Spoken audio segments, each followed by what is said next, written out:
Good morning सुप्रभात আপনারা দেখছেন গোয়াস ডায়েরি। আজকে 15ই আগস্ট আমাদের স্বাধীনতা দিবস।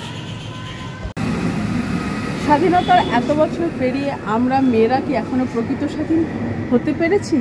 কিছু মানুষের নরকীয় কাণ্ড কারখানার জন্য বারে বারে আমরা আহত হই, নিহত হই। তাই এখন সময় এসেছে নিজেদের অধিকারটা বুঝে নেওয়ার।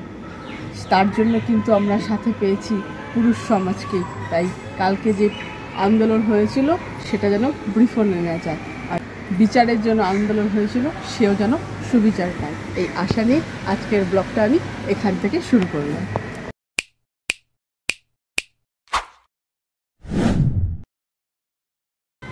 অনেক দিন পর বৃষ্টি ফিষ্টি কেটে দিল্লির আকাশ পরিষ্কার আর খুব সুন্দর রোদ উঠেছে। আমাদের সোসাইটিতেও হচ্ছে স্বাধীনতা দিবস পালন। একটু পরে আমরা সেখানে যাব, আপনাদের সাথে শেয়ার করব। তাহলে বাকি কাজগুলো করতে থাকি, আপনারা দেখতে থাকুন গোয়াস ডায়েরি। দিল্লিতে আমরা যে সোসাইটিতে থাকি সেখানে প্রতি বছর মহা ধুমধাম করে এই স্বাধীনতা দিবস উদযাপন হয়। তারই কিছু ঝলক আমি আপনাদের জন্য তুলে রেখেছি। এখানে বাচ্চারা নাচ গান করছে, আর এখানে আমরা আমাদের পতাকাকে আকাশের দিকে উড্ডীয়মান করে দিয়েছি।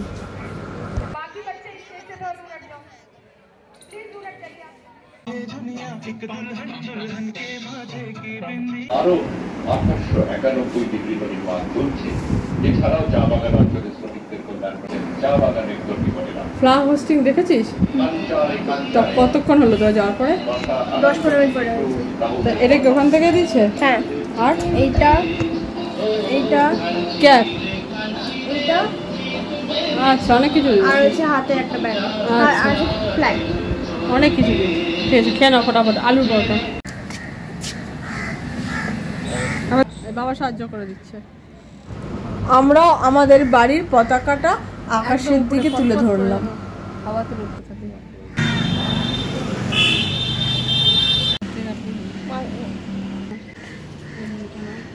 এখন ছাদ বাগান থেকে কুমড়ো পাতা সংগ্রহ করা হচ্ছে।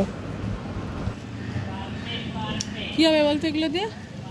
কি পাতুরি। তার জন্য দেখতে হবে ভিডিওটা শেষ অবধি।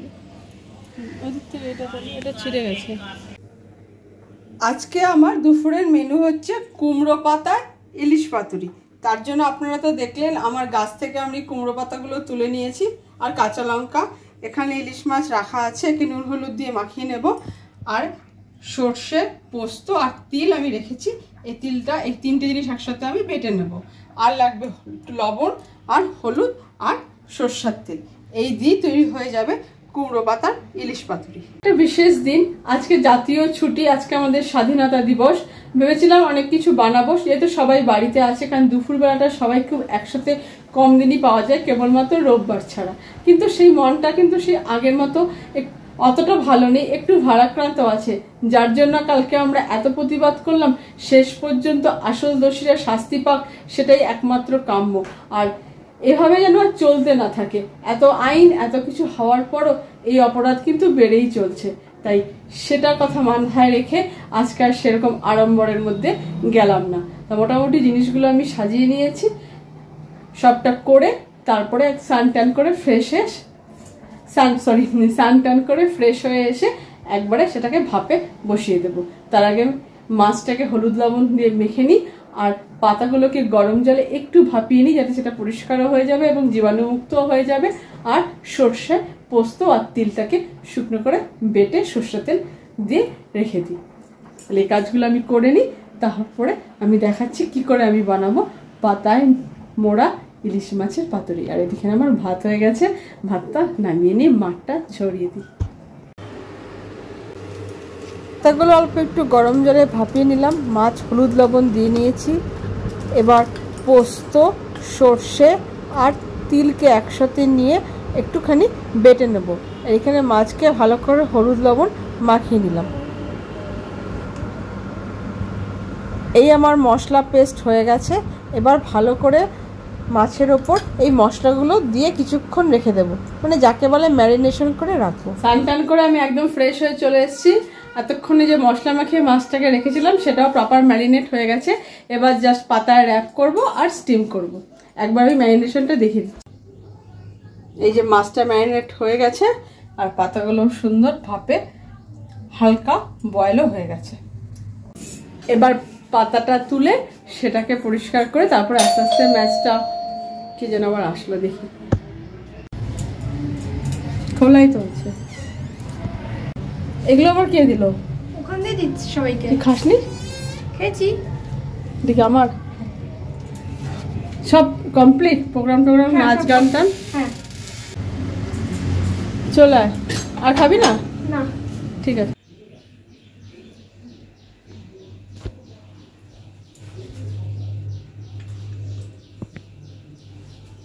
এইভাবে এক একটাকে মুড়ে, যেহেতু এটাকে আমি একটু ভাপিয়ে নিয়েছিলাম তো পাতাগুলো খুব নরম হয়ে গেছে। আগে সব পাতা মাছগুলো একটা একটা করে নিয়ে নিই। এটা করে লঙ্কা দেবো, চাইলে আপনি দুটোও দিতে পারেন।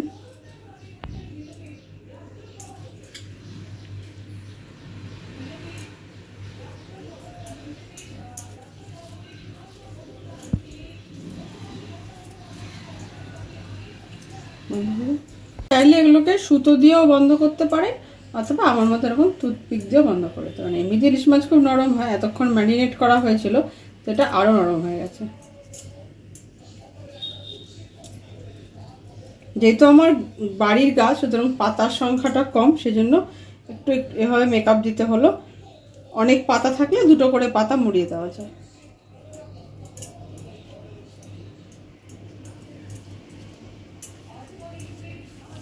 এবার এটার মধ্যে আমি এগুলোকে একে একে সাজিয়ে স্টিম করব। অনেকে এটাকে ভেজে নেয়, তো আমি এটাকে স্টিম করব। স্টিম করলেও কিন্তু খুব ভালো লাগে। যেহেতু আমি সরষের তেল দিয়ে ম্যারিনেট করেছি, এটাকে এখন ভালো করে আটকে প্রেসার কুকারে জাস্ট একটা সিটি মেরে নিলেই হয়ে যাবে।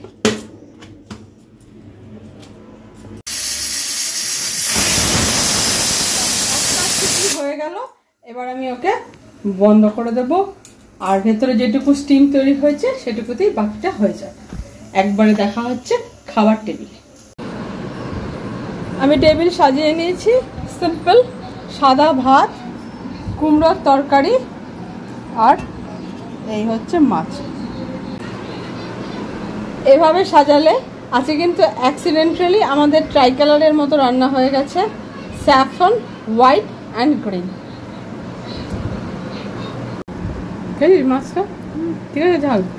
মাছটা সিদ্ধ হয়েছে? হ্যাঁ। তাহলে পাস করে গেছি, তাই তো? সন্ধ্যা হয়ে গেছে। এবছরকার মতো পতাকাকে সম্মানের সাথে নামিয়ে তুলে রাখার সময় হয়ে গেছে। আবার দেখা হবে 26শে জানুয়ারি। হচ্ছে চিত্তরঞ্জন পার্কের মেলা গ্রাউন্ড, যেখানে 14ই আগস্ট রাত্রে মেয়েরা রাতে দখল ধরো কর্মসূচি অনুষ্ঠিত হয়েছে। তাছাড়া বিভিন্ন প্রোগ্রাম, সাংস্কৃতিক অনুষ্ঠান, এখানে প্ল্যাকার্ড টানানো থাকে কোথায় কবে কি অনুষ্ঠিত হবে। এই বলতে বলতে যখন আমরা গাড়িতে উঠছি তখন মুষলধারে বৃষ্টি শুরু হয়ে গেল আর আমরা বাড়ির পথে যাত্রা শুরু করলাম। আমরা একটু বিকেলবেলায় বেরিয়েছিলাম। কালকে যেখানে জাস্টিস ফর আরজিকর জন্য প্রতিবাদ হচ্ছিল সেই জায়গাটা জাস্ট দেখবার জন্যই, আপনাদের সাথে শেয়ার করবার জন্যই। যেহেতু কালকে আমরা আসতে পারিনি, আমাদের বাড়ির থেকে জায়গাটা একটু দূরে বলে, কিন্তু হঠাৎ করে মুষলধারে বৃষ্টি হওয়াতে আর কোথাও যাওয়ার যে সমস্ত প্ল্যানগুলো ছিল সেগুলো সব বন্ধ করে এখন আমরা বাইরে থেকে ফিরে যাচ্ছি। এই দেখুন কি জোরে বৃষ্টি হচ্ছে। দিন রাত্রেবেলায় যখন আমরা বেরিয়েছিলাম, আপনারা তো ভিডিওতে দেখলেন, হঠাৎ করে প্রচণ্ড বৃষ্টি শুরু হয়ে গেছিলো। আমাদের প্ল্যান ছিল একটু ইন্ডিয়া গেট আর রাষ্ট্রপতি ভবনের ওই দিকটাতে যাব, জাস্ট একটু ভিডিও করে আপনাদের সাথে শেয়ার করব, কারণ এই দিনগুলোতে, বিশেষ দিনগুলোতে ওই দিকগুলো খুব সুন্দর করে বিভিন্ন রং, বিশেষ করে ট্রাই কালার দিয়ে সাজানো। তো যাই হোক, সেই প্ল্যান তো হলো না। এতটাই জোরে বৃষ্টি শুরু হয়ে গেছিলো যে আমরা বাড়ি চলে এলাম, এবং বাড়ি আস্তে আস্তে অনেকটা রাত্রি হয়ে গেছিলো, কারণ এতটা জল জমে গেছিলো আমাদের সোসাইটিতে ঢোকার আগ মুহূর্ত যে এলাকাগুলোতে ট্রাফিক ভীষণ স্লো হয়েছিল। আর আজকের দিনটা অতটা ভালো করে মানে সেদিনটা অতটা ভালো মনেও আমরা ছিলাম না যে নতুন কিছু করে রাত্রেবেলায় আমরা সেলিব্রেট করব। এই রকম নিরানন্দময় এত সাধারণভাবে বোধহয় আমরা আমাদের স্বাধীনতা দিবসকে পালন করিনি। যেখানে আমার বাংলা জ্বলছে সেখানে কি করে প্রবাসে থেকে আমরা নিজের স্বজাতির দুঃখে দুঃখিত হব না বলুন তো। তাই দিনের শেষে একটা কথাই বলি, বিচার ব্যবস্থায় সুবিচার করুন। আমার ঘরেও তো কন্যা সন্তান আছে, যাতে আমরা আগামী প্রজন্মের জন্য একটা সুন্দর পৃথিবী, একটা সুন্দর আকাশ রেখে যেতে পারি। তাই আর বিশেষ কিছু না বলে আমার ভিডিওটা আজকে বা আমার ভ্লগটা আজকে আমি এখানেই শেষ করলাম। আশা করি আপনাদের ভালো লেগেছে এই ছোট্ট প্রয়াস, ছোট্ট আনন্দ দেওয়ার যেটুকু চেষ্টা।